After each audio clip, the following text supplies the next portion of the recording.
Hi guys, welcome back. Although I didn't go into it with much structure, but rather went in every now and then throughout the course of the day to check various aspects of NAGA as well as test a couple of its new tools and functions, I believe this type of usage will give me an overall view of how NAGA functions.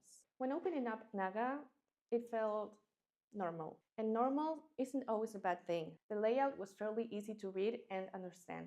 It did not require thinking long or hard about where something might be located. Before I knew it, I had gotten accustomed to using NAGA, almost before realizing I had done so. At the same time, I couldn't shake the feeling that NAGA kept most of its functionality and/or tools somewhat superficial. So it depends on what you expect when you open NAGA. About the assets, NAGA covers the usual areas. You have CFDs on forex, stocks, indices, and crypto. I did like having everything in one place though, as it makes the whole experience smoother, especially if you check different assets during the day.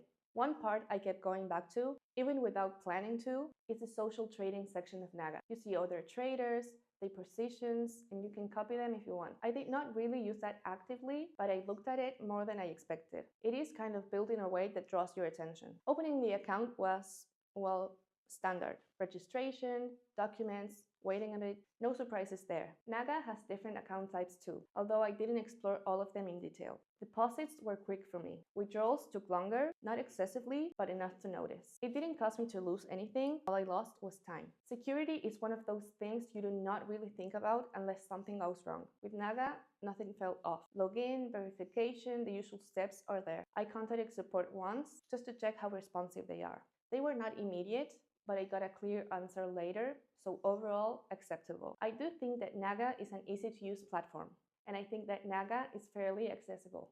On the other hand, I do feel like NAGA has its limitations. Depending on what type of trading you're doing, there may be some feature limitations. I could imagine that NAGA has had that similar effect for you too. If you have also worked with NAGA, then I would be interested in hearing about your experience. Feel free to comment. CFDs are complex instruments and come with a high risk of losing money rapidly due to leverage. 67.11% of retail investor accounts lose money when trading CFDs with this provider. You should consider whether you understand how CFDs work and whether you can afford to take the high risk of losing your money.